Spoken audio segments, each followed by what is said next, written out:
Yeah, I really thought I remember that one. I had forgotten. I really thought you were going to talk about the house that was a hoarder house over in Oh, Fort The Worth. Fort Worth area. That it wasn't a wholesaler. We had met a lady at a seminar for businesswomen, and we went over and made an appointment. Went over, very nice lady, very gracious. But we showed up and we had to physically turn sideways to get into the front door. And walking through the house, we couldn't go into any room. Not just the bedrooms, not a single Not room, hallway, because it was restroom. floor to ceiling, wall to wall, just packed full of It stuff. was either boxes, racks and racks of clothing, So I thought that was the one you were going to talk about. So that she's one like, was interesting. she's like, we couldn't make an offer. We didn't know what color the walls were. We didn't know what the floor condition was like. We couldn't get in, or the only way in and out of the house was to turn sideways through the front door. The back door was barricaded with stuff. I think we did attempt to talk to her about an offer, but it was very difficult to get her to commit to actually moving the stuff, storing the stuff, or getting rid of the stuff and just walking away from it.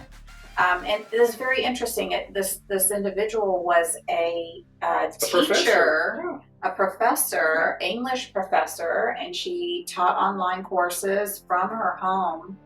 Very intelligent, well-educated individual. Very personable, very nice. But just had that personality trait that she was a hoarder, and her whole house was completely full of stuff. Her backyard and patio was full of stuff. So yeah, that was an interesting one too. Yeah. But thank God she did not have tons and tons of animals, or if she did, we couldn't see them. But there weren't fleas and other creepy crawlies around. Because we did do one the summer. We did 5 houses in like 3 months. Yeah. We did one that a little 2-bedroom, 1 bath, or 3-bedroom, 1 bath. 3-bedroom, 1 bath. A little over 900 square feet. There were animals in there, but they had expired long before we got there. Yeah, that house had been empty. We never got like a clear answer, because we asked the neighbors and we asked a few other people, some realtors, and just to see if we could get some history on the home, and we couldn't really clearly understand if it was vacant for like 5 years or if it was longer, like 10 years.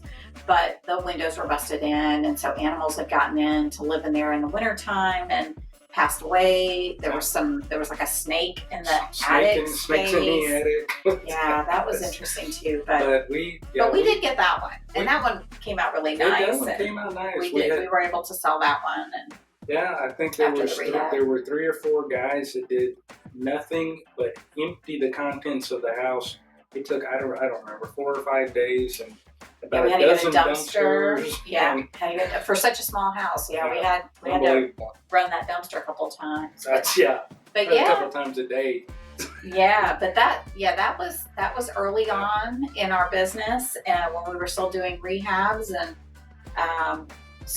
but yeah, we've kind of come full circle from trying in residential.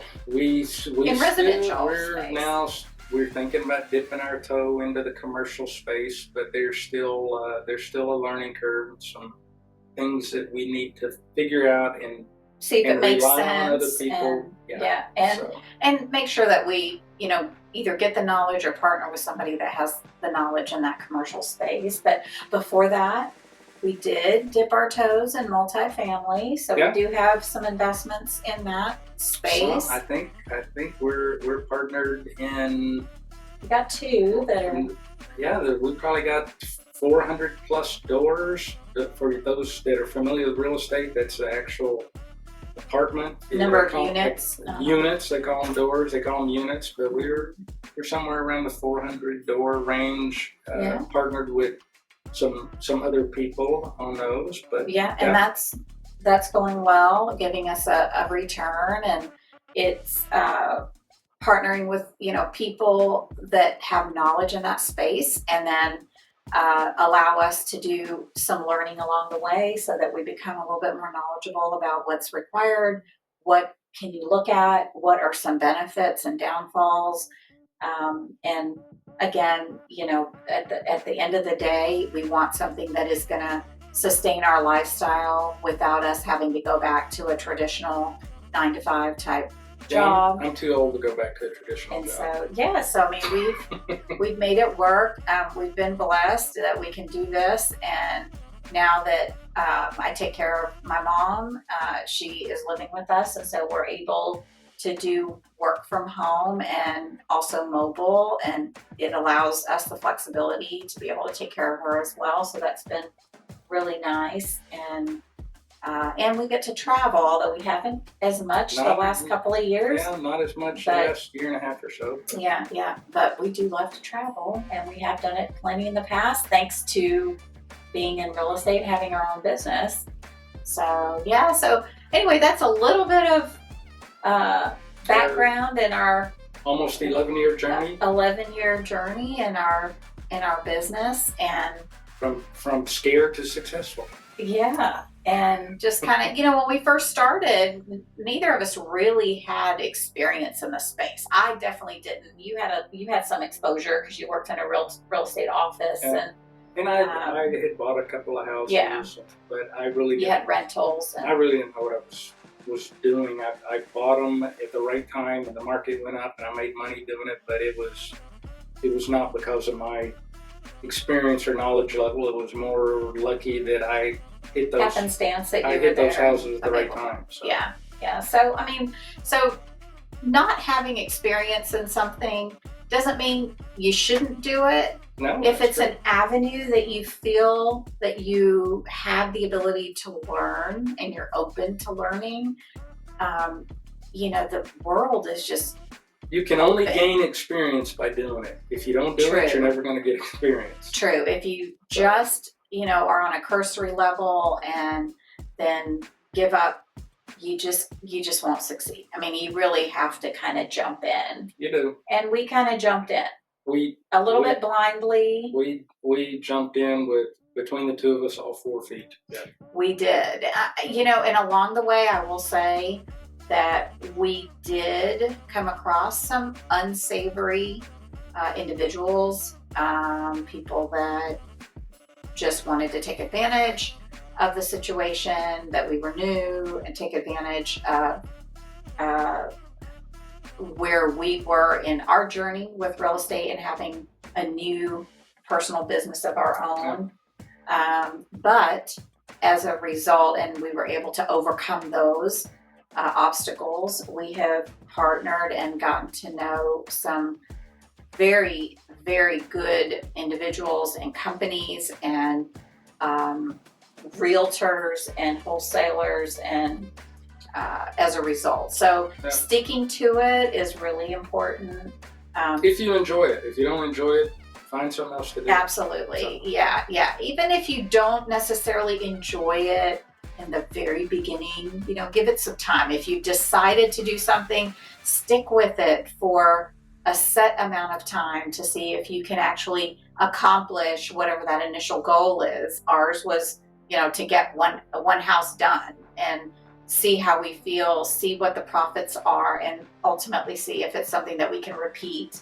And if we can't, then at that point, we move on. But you wouldn't want to just think about purchasing and then maybe the first one your bid didn't win and so you lost it. Don't give up. You got to give it a little bit of time. It's true for any business. It's true for anything that you're going to start from the beginning.